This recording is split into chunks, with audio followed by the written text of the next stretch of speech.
सबैलाई नमस्कार। अनि विशेष म पल प्रकाश राय कन्सर्न सिटिजनको नाताले तपाईहरु माझमा फेरि आज उपस्थित भइरहेको छु।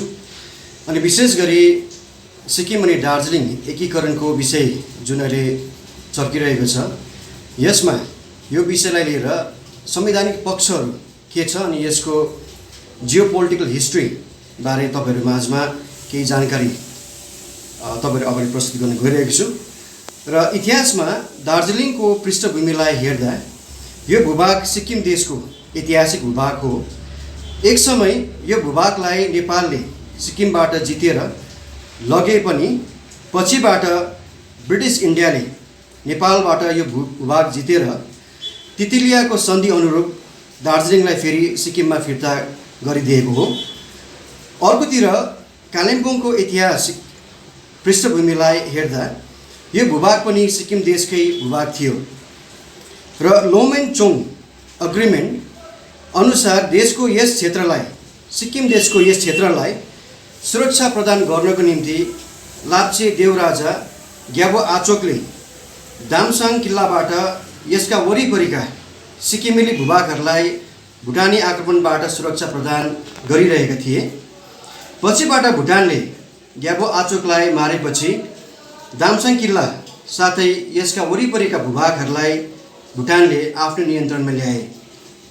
त्यसपश्चात भुटानले बिस्तारै वरिपरिका भूभागहरू आफ्नो नियन्त्रणमा बनाउँदै ऋषिसम्म आफ्नो भूभाग बनाए र 1865 को एङ्ग्लो भुटनिज युद्ध पश्चात कालिम्पोङको भूभाग ब्रिटिस इन्डियाले आफ्नो अधीनमा ल्याए र त्यसपश्चात जब उनीहरूलाई याद भयो कि कालिम्पोङ असलमा चाहिँ सिक्किमको भूभाग रहेको रहेछ भनेर तब 1866 मा कालिम्पोङ, जसलाई त्यस समयमा दालिमकोट डुवर्स भनिन्थ्यो, लाई सिक्किमेली दार्जिलिङसित मिलाएर दार्जिलिङ डिस्ट्रिक्ट गठन गरियो।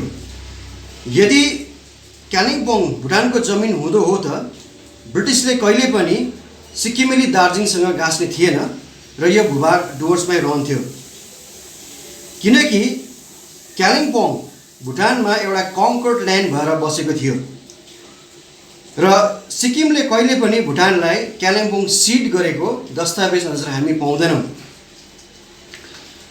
र जब सिक्किम राजाले दार्जिलिङ डिस्ट्रिक्टलाई पछिबाट ब्रिटिस इन्डियालाई सिड गर्यो, त्यसपश्चात दस्तावेज अनुसार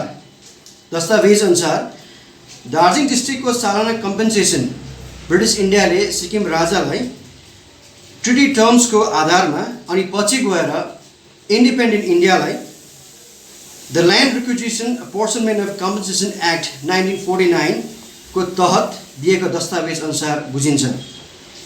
र पछिबाट दार्जिलिङ डिस्ट्रिक्टलाई 1954 मा एब्जोर्ब एरिया बनाएर इन्डियाको संविधानमा एब्जोर्ब एरिया एक्ट 1954 तहत राखियो। खासै भन्नु हो भने यो फरेन टेरिटोरी भएको कारण केवल एब्जोर्ब एरिया मात्र बनाएर राखेको हो। तर आजसम्म दार्जिलिङ डिस्ट्रिक्टको भूभागले स्वराज, आफ्नो स्वराज, अङ्ग्रेजीमा भन्नु भने right to internal self determination पाउन सकेको छैन। र हालैमा यहाँ नयाँ राज्य गठनको सन्दर्भमा धेरै वक्तव्यहरू सुन्न आए तापनि दार्जिलिङ डिस्ट्रिक्टको संवैधानिक अधिकार र रोडम्याप बारे भने कुनै ठोस विश्लेषण आएनन् र दार्जिलिङ डिस्ट्रिक्टको परिप्रेक्ष्यमा आर्टिकल 2 अनि 3 ले नयाँ राज्य गठन हुन्छ भन्नु एउटा अधकल्चो बयान हो। लाटो छाटमा हेर्नु हो भने यी संविधानका आर्टिकलहरू आर्टिकल 2 अनि 3 ले नै नयाँ राज्य गठन हुने देखिन्छ, तर घोरिएर हेर्दा यी आर्टिकलहरू नयाँ राज्यलाई समावेश र गठन गर्ने प्रक्रिया मात्र हुन्, तर अधिकार चाहिँ होइनन्। यदि आर्टिकल 2 अनि 3 ले नयाँ राज्य बनाउने अधिकार दिन्छ भने यहाँ नयाँ राज्यको माग अनगन्ती नै उठ्ने थियो। संवैधानिक दृष्टिकोणले हेर्दा इन्डियामा एक्सक्लुडेड अनि पार्सली एक्सक्लुडेड एरियाको अधिकारमा मात्र राज्य गठन भएका छन्।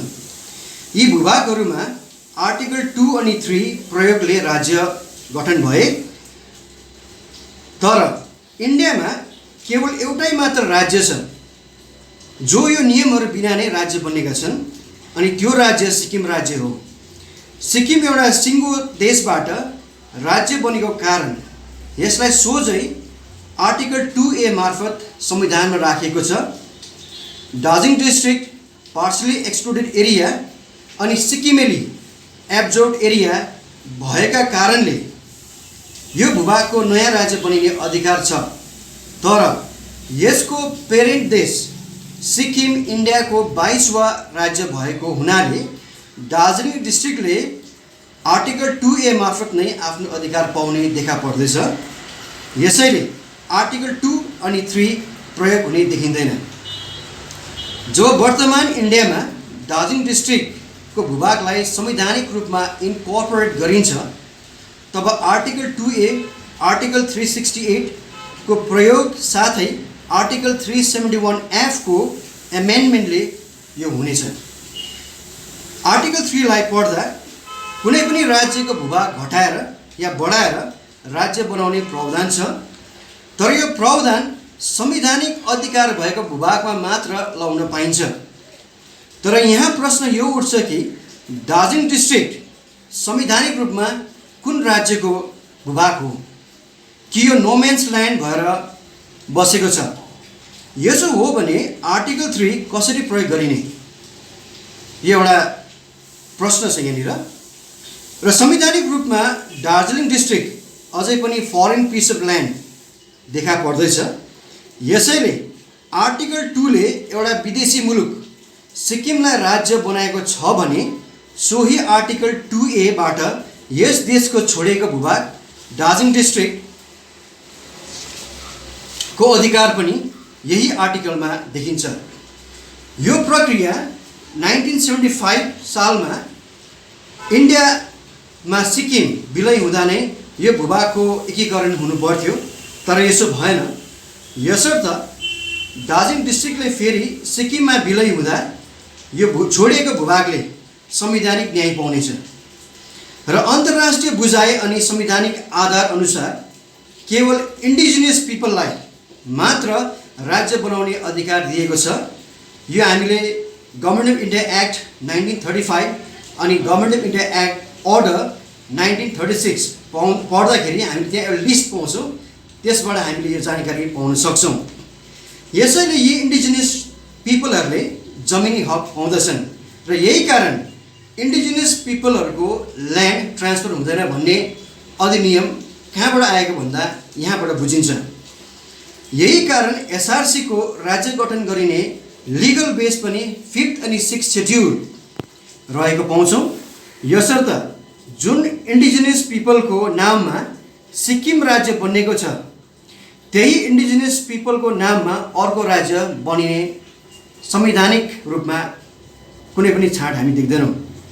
यसैले अब हुने 2026 को डिलिमिटेसन एसआरसीले नगरेर यसको पावर इलेक्सन कमिसनलाई दिएको बम्बई अनि गोवा हाइकोर्टको रुलिङले बुझिन्छ। यो यसकारण भइरहेछ कि इन्डियामा केवल दार्जिलिङलाई सिक्किममा भित्राउने काम मात्र बाँकी रहेको छ। यसैले यहाँ नयाँ राज्य गठन हुने देखिँदैन। इन्डियामा सबै एब्जर्ब्ड एरियाहरूले आफ्नो अधिकार पाए र यो लास्ट अफ द एब्जर्ब्ड एरिया सिक्किमको भूभाग भएको कारणले गर्दा यो एब्जर्ब्ड एरियालाई सिक्किममै विलय गरेर यसको अधिकार दिने छाट देखिँदैछ।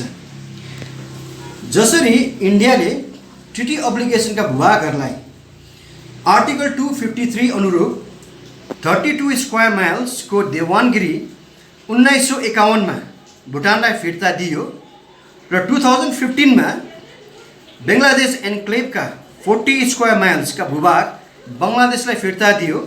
यही आधारमा अब सिक्किमका भूभाग दार्जिलिङ डिस्ट्रिक्ट ट्रिटी अब्लिगेसन भूभाग भएकोले इन्टरनेसनल बोर्डर सिम्प्लिफाई गर्नको निम्ति इन्डियाले झट्टभन्दा झट्ट सिक्किमको भूभाग दार्जिलिङ डिस्ट्रिक्टलाई फिर्ता गर्ने देखिँदैछ।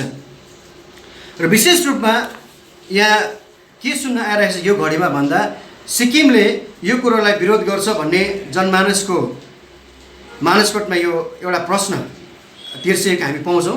तर 2011मा चामलिङ सरकारले एउटा युनानिमस रेजोल्युसन सिक्किमको एसेम्ब्लीमा पास गरेको छ। त्यो चाहिँ रेजोल्युसन नम्बर 3 अफ 2011 र त्यसले के भन्छ भन्दा चाहिँ दार्जिलिङको माग एउटा संवैधानिक माग भएको कारणले सेन्ट्रल गभर्मेन्ट भारत सरकारले यो मागलाई छिटोभन्दा छिटो दियोस् भन्ने यहाँ एउटा रेजोल्युसन अडप्ट गरेको पाउँछौँ। सिक्किमको यो रेजोल्युसनबाट हामीले के बुझ्छौँ भनेर सिक्किमलाई दार्जिलिङको संवैधानिक मागमा एउटा दिलचस्पी छ अनि साथमा दार्जिलिङले एउटा संवैधानिक अधिकार पाउँदा सिक्किमलाई कुनै प्रकारको अब्जेक्सन छैन र संवैधानिक दृष्टिकोणबाट हेर्दाखेरि दार्जिलिङको संवैधानिक अधिकार चाहिँ अहिले सिक्किममा विलय बाहेक अरू हामी देख्दैनौँ।